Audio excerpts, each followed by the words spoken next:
Makadi Zimbabwe yose inini ndiri kutumidzirawo message iyi kuna mukomanashi uye zvakare ndinoda kuti mukomanashi munge muchizoiverenga. Ndiri umwe wenyu muZimbabwe, ndiri kutaurawo nyaya yangu ndiri kuno kuSwitzerland kwandakatizirawo kuno semupoteri.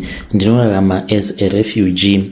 Zita rangu ndicharichengetedza kunyange ndakauya nemudzimai nevana kunoku nedzimwe hama dzemudzimai wangu, but ndavanza zita rangu nekuda kwekuchengetedza mhuri yangu iyo yakasara kumusha. Asi ndine zvandiri kuda kuti ndige ndichikuudzai nekukuchenjedzai apa pakuda kuzviita munhu une mari unokwanisa kuzozvipinza bhizi. Mukomanashi inini ndinoda kukuudzai kuti dzimwe mbavha dzinobira vanhu, especially mamwe money heist aya ekuti vanhu vari normal musociety vanototadza kunzwisisa kuti asi munhu ane mari yakawanda kudaro ko anozobirwa mari yakawanda kudaro sei, nekuti mbavha idzodzo dzinenge dzaba kana kuti dzinenge dzakakubirai hadzisi dzingori mbavha dziri normal.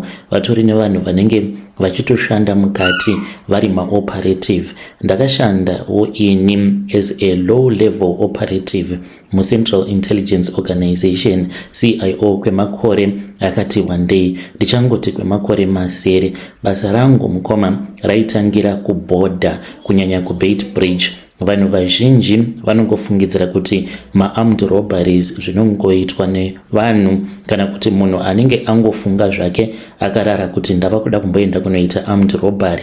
Asi chokwadi ndechekuti kune masyndicate, kune mbavha chaidzo dzinoita zvema-armed robberies, kobva kwachizoita masyndicate ekuti vamwe vatsva vanenge vachiri undergoing training vari ma-special operatives vanotoitwa training kuburikidza nekutoita ma-armed robberies. Ukabatwa wabatwa unonyura and state inozviramba because zvinenge zvisina proof, hapana kana document raunombosaina kana pamunotumwa vanotongokuudza senyaya kuti vafana muri kufanira kuti munge muchienda kwakati, munge muchienda kunorobha businessman anonzi Ningi. Zvinenge zviri off the record. Ukabatwa zvinongonziwo ungoriwo gangster rinoita zvekuba. Even kuna South Africa vamwe vanototumwa kuenda kunoba koko South Africa paya panonzi parowa sheti rekuti muZimbabwe anenge angoriwo migrant worker munyika maanenge achishanda haangambofi akaita zvivindi zvekuti ange achinoba panzvimbo pakadaro.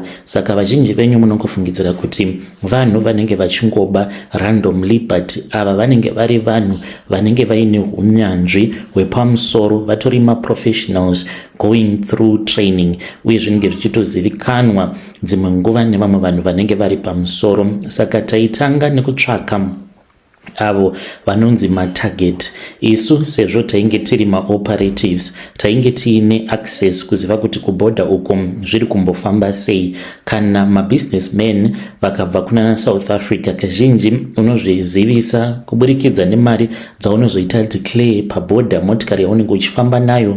Kana ukabva kuSouth Africa uine G-Wagon, it is obvious kuti unenge uine ma-millions, mari dzinenge dzirimo mumotikari. Kana kuti tikaona munhu achideclare semotikari yakaita seG-Wagon muborder achibvisa kuSouth Africa, it is obvious kuti munhu iyeye anenge atori mupfumi. Taibva tamumaka inonzi profiling, kuprofila munhu. Taitanga kuzoteerera mafoni ake. Yes, ma-conversation mamwe amunoita pamafoni zvinokwanisa kuzotorekodhewa, ndokusaka muchizongoshamisika vamwe vanhu vachizongonzi vasungwa vabatwa. Izvi zvinowanzokuitika kana kuri kupolitics. Saka taitanga kuteerera mafoni avo, iyo yavanoti official intelligence, kuti tizive kuti mari yacho anoichengetera pai uye mari idzi anodziya kuSouth Africa kumba kwake here kana kuti kubasa. Saka chakanyanya kuipa pane zvinhu zvose izvi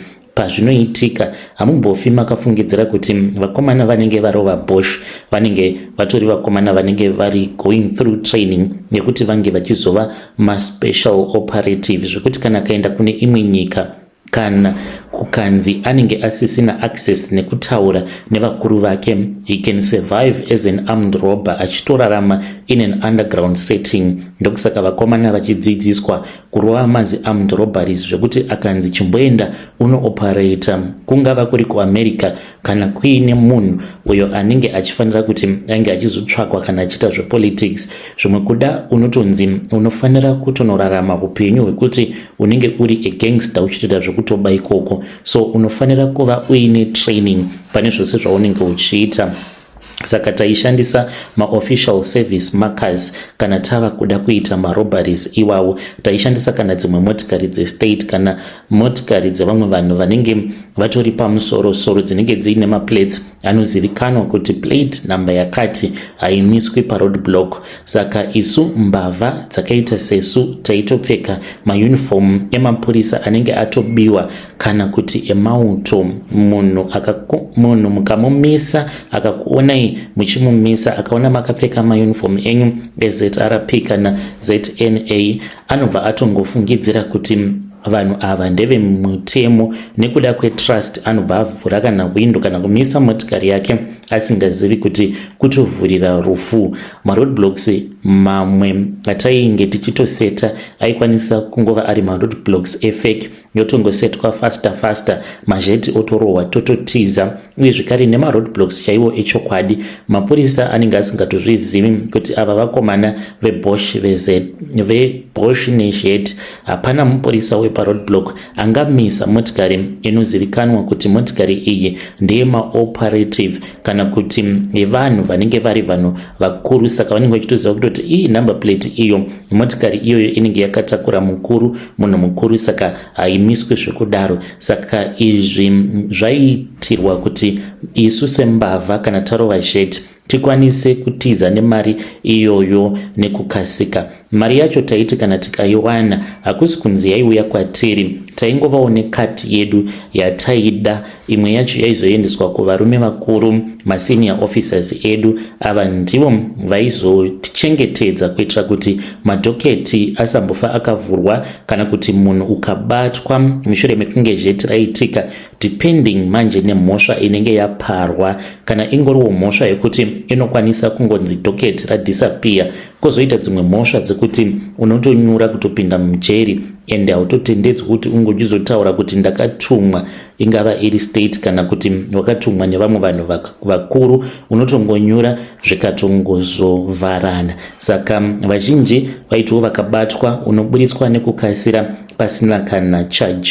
Kana ukanzwa zvichinzi muZimbabwe mune mbavha, dzimwe nguva dzimwe mbavha idzi dzinorova mamwe mazheti, zivai kuti vanenge vatori kana masoja vanenge vatori patraining. Iniwo ndakazotiza muZimbabwe mushure mekunge tarova imwe robbery kuBulawayo, yainge iri robbery gone wrong, mwana weumwe muzvina business akafa. Saka ndakanzwa kuti tainge tava kutsvakwa. Ndakambogara munyika, vamwe vangu vakatizira kuZambia, pane umwe akazorohwa nepfuti kuMozambique, vakamutevera because ainge aine mamwe masecrets ainge achiziva, ainge asingafaniri kuti ange achitaura. Saka akateverwa ndokubva achizonowanikwa ari kuMaputo, uku kwaakarohwa nepfuti zvikatongovharana. Ndipo pandakazongonzwa umwe achiti dai watiza waregedza kugara muAfrica seSouth Africa zviri nyore kuti unge uchizowanikwa, kwava kubva ndachizouya kunongo kuSwitzerland. Mukomana chindiyo secret yangu iyo yandinayo. Ndokuda kungoti vanhu zivai, ndiri kukuudzai kuti ngwarirai kana muchishambadza mari dzenyu paFacebook, kana kuti vanhu vanokushandirai vange vachiziva kuti munochengeta mari dzenyu pai, nekuti maoperative ari kwese, havasi vose vanongopfeka masutu mumabhawa, mumasaluni. Kunyangwe mukufamba umo vanenge vatongorimo vachida kungotapa information. Saka ndo nyaya yandibvunza pano. Yo vedare, ndo message iyo yandakatumidzirwa ichibva kuna mukoma vedu. Zvakangooma hazvo vedu we, nyaya yavari kutaura mainzwisisawo here? Zviriko here zvinhu zvakadaro kuti vanhu vanenge vari patraining vonzi endai munorova ma-armed robberies. Vanhu votorova training yavo vototevera a businessman, zvimwe kuda anenge abva kana kuSouth Africa aine mari dzake, votongoti ndakabirwa paya, but unenge wakatobirwa nevanhu vanenge vari patraining. Hanzi ndo zvavainge vachiita vakazotiza, umwe wavo akazofira kuMozambique. Ngatitaurei nezvayo nyaya iyi mucomment section. Rekidzai tibva taenda panyedu inotevera. Nyedu inotevera yakamira sekudai so. Hanzi mukomana ishi makadii zvenyu, ininiwo history yeupenyu hwangu iri kunditambudza mupfungwa. Ndinogarawo kuno kuAmerica, ndava ne60 years, ndiri kurarama upenyu hwakanaka chaizvo. Ndakabudirira muupenyu, ndine mabusinesses angu awo andinawo muno muAmerica zvekare nekuCanada. Asi pakadzikadzika pemwoyo wangu pane nyaya iri kunditambudza, kundidzungaidza pfungwa kubva muna 2007 pandainge ndichishanda pane chimwe chipatara paParirenyatwa Hospital kuHarare. Mukomanashi gore iroro zvakaitika ndezvekudai, ndainge ndiri doctor, ndainge nditori nemhuri yangu nevana vangu zvakanaka paya. Pane umwe patient uyo akazouya, ainge ari musikana, ainge ava above 19 zvake, aiva musikana wechidiki, ainge akanaka chaizvo, aiva nevulnerability yechirwere chaainge ainacho, nemhaka yekudawo kuti ndinge ndichizodanana nemusikana akanaka saye, ndakabva ndachizotanga kumutorera advantage aripo pachipatara ipapo mukoma. Ndakaita uhipi hwakaipisisa zvekuti ndinonzwa ndichizvinyarira kutaura kudai. Ndakarara naye mune imwe wadi chaimo usiku hwose.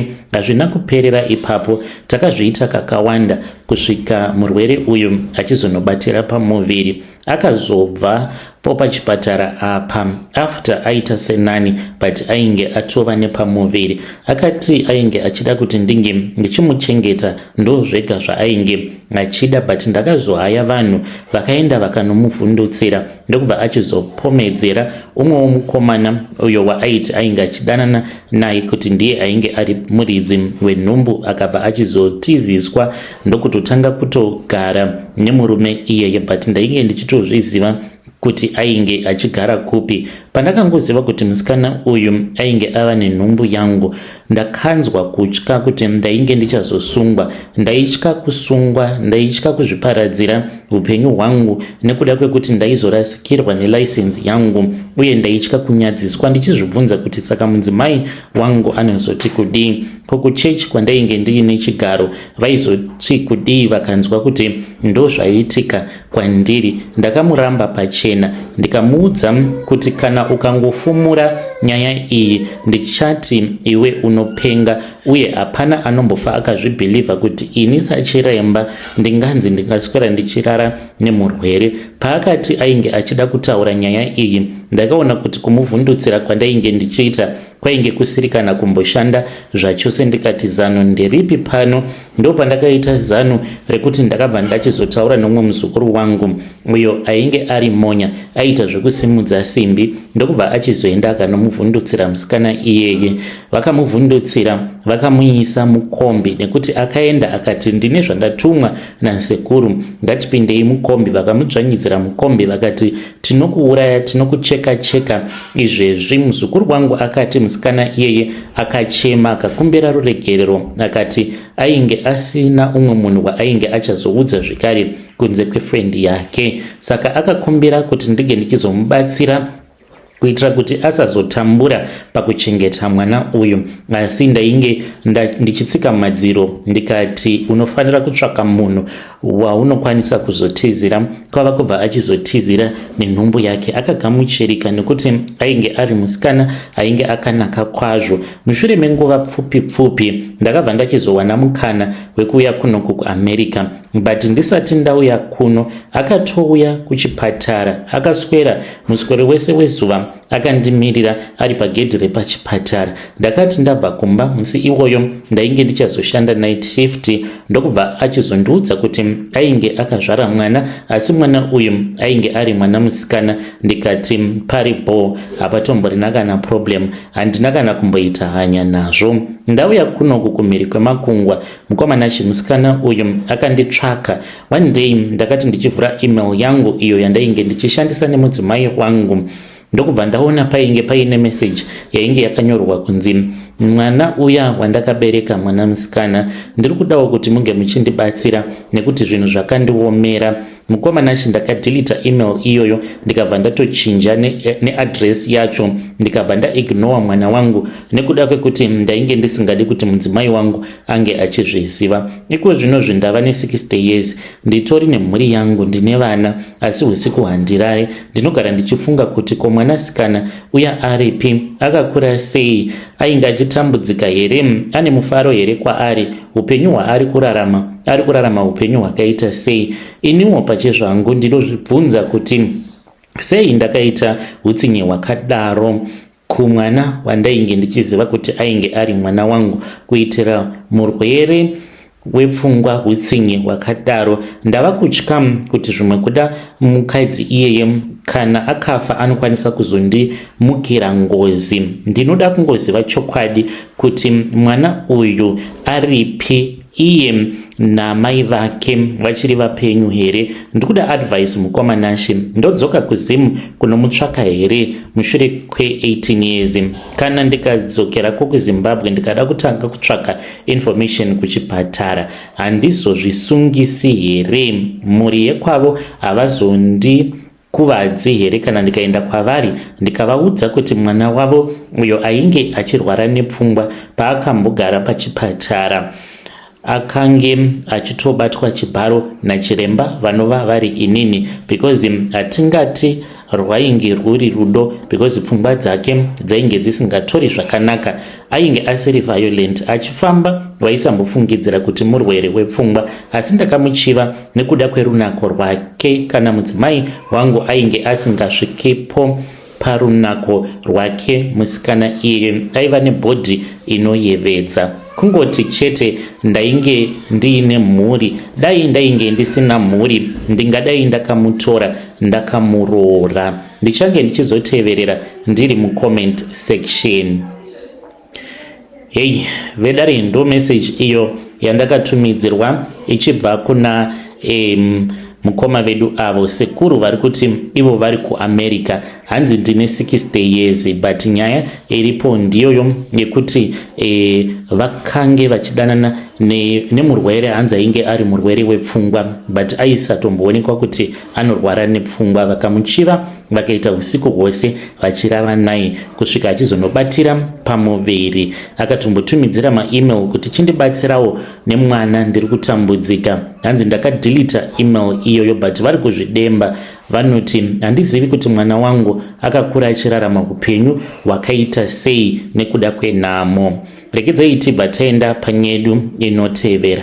Nyedu inotevera yakamira sekudai. Hanzi mukomana basa rangu nderekuti inini ndinoita zvekutengesa nyama, but pari zvino ndakambomira zvangu. Munoziva here kuti taishandisa formalin, mushonga uya unochengetedza zvitunha mumamochwari kuitira kuti nyama isaora.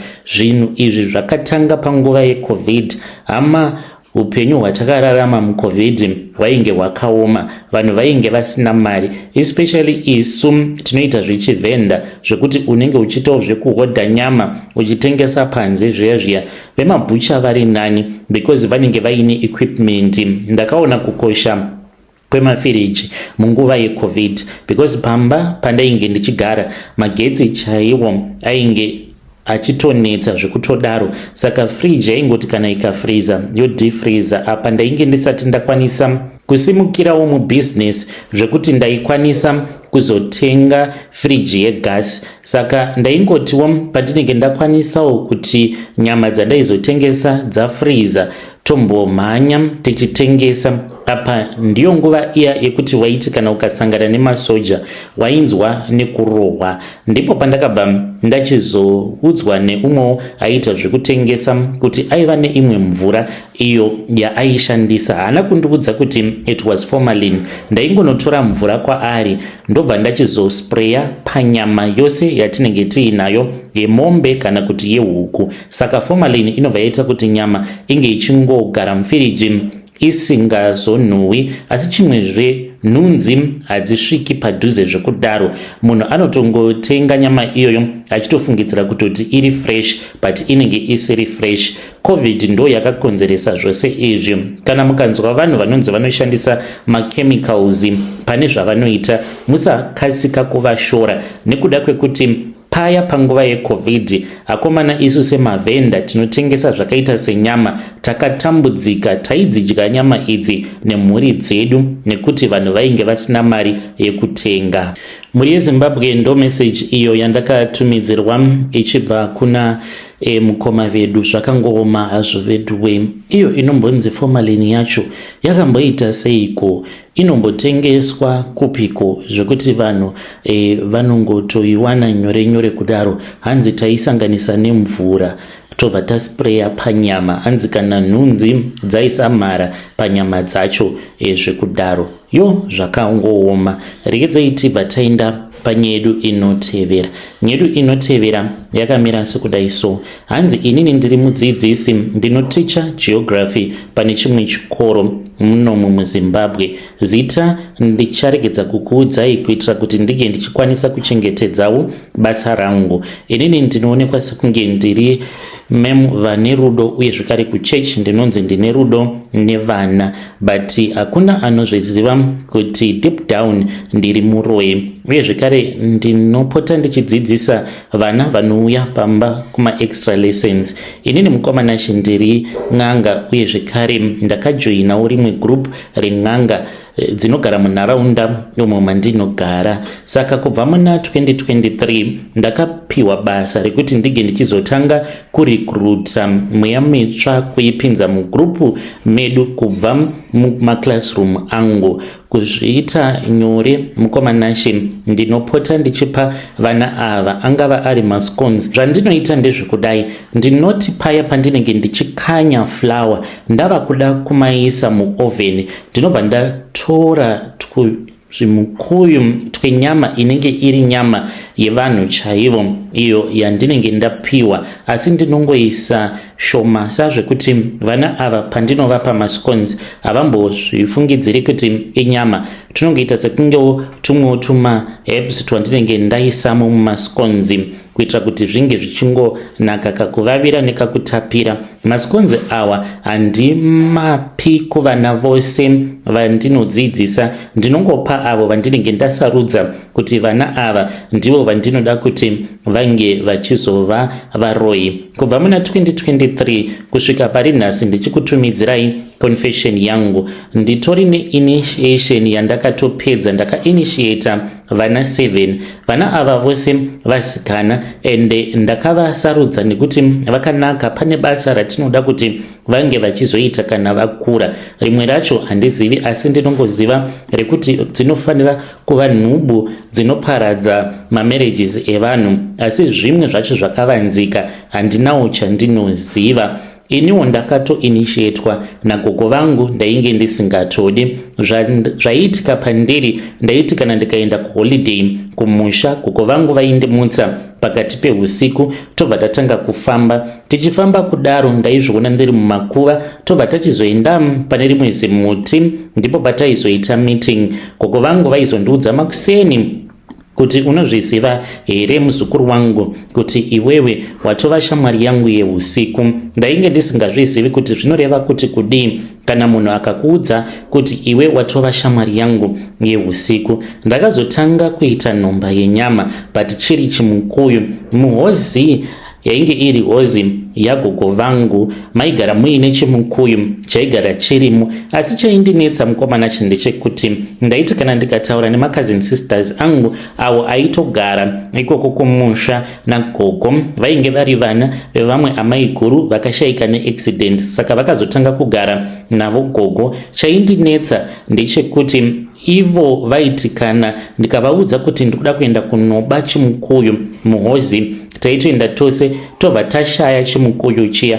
But inini ndaiti kana ndikaenda ndiri ndega ndainyatsokuona chakaita kuwaridzwa kana padhoo chaipo, ndichangopinda ndobva ndatochitora ndobva ndatoenda zvangu. Gogo vangu vakazondiudza kuti chimukuyu ichocho chainge chiri chimukuyu isiri nyama yembudzi kana kuti mombe, but yainge itori nyama yevanhu avo vavanenge vakamutsa kubva kumakuva. Ndakatomborutsa vakandipa mushonga wekuti ndisazorutsa zvekare kana kuri kunzi ndikadya nyama yemunhu. Vana ava vari very intelligent in school, ndivo vacho vandiri kuinitiata. Zvinhu izvi ndinozviita mukoma apo pandinenge ndakatakurwa nemhepo dzerima, pandinenge ndakabatwa neshavire uroi, ndipapo apo pandinenge ndichiita zvinhu izvi zvandisingafariri kuramba ndichiita. Ndiri kudawo advice kubva kune vedare renyu, ndoramba ndichizviita here izvi nekuti ndinowana simba rekukwikwidza muworld yevaroi, because tinogara tichitestana masimba. Kana kuti ndotsvaka kuchechi kwandinoenda ndobva ndanopupura. Ndiri kutya kuti kana ndikamira vamwe vandakambokwikwidzana navo ndikavauraya nekuvaurayira vana, mweya yavo kana kuti shamwari dzavo dzinozotanga kuuya kwandiri dzichinetsana neni. Ndini wenyu mukoma, ndinogara ndakateerera, nditoriwo queen kunyika yedu yezveusiku. Yo vedare, ndo message iyo yandakatumidzirwa ichibva kuna vanzvadzi vedu. Nganzi nditoriwo queen wezveusiku kunyika kwavo. Yo pakaipa zvinotyisa zvinovhundutsa. Ngatitaurei navo mucomment section evanzvadzi vedu ava. Hanzi ndotsvaka kuchechi here kwekuti ndinoenda kana kuti ndomboramba ndichiita zvandiri kuita izvi nekuti vanotya maspiritual attacks. Regedzai tibva taenda panyedu inotevera. Nyedu inotevera yakamira sekudai. Hanzi hello mukomana kuri sei ikoko kuno kuri bo. Inini ndiri venda muno muHarare muCBD, asi dzimwe nguva ndinoenda kuBulawayo kunotengesa hembe uye zvekare ndinotengesa nemachip jewelries, manecklace nemarings uye zvekare nezvakangosiyana siyana. Asi pane zvimwe zvinhu mukomana zviri kutondishayisawo hope, even though ndiine profit yakawandisa iyo yandiri kuita mubusiness rangu.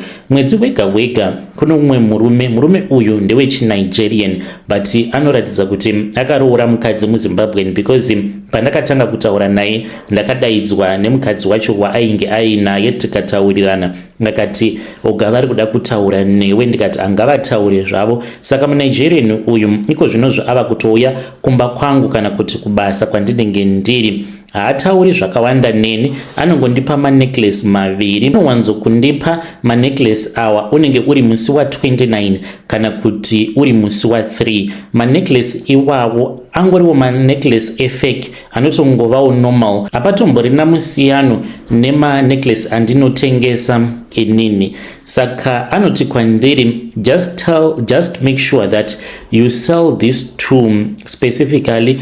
Tengesera vanhu vaunenge uchiona sekunge vanenge vari desperate, and usabvunza mibvunzo yakanyanyisa.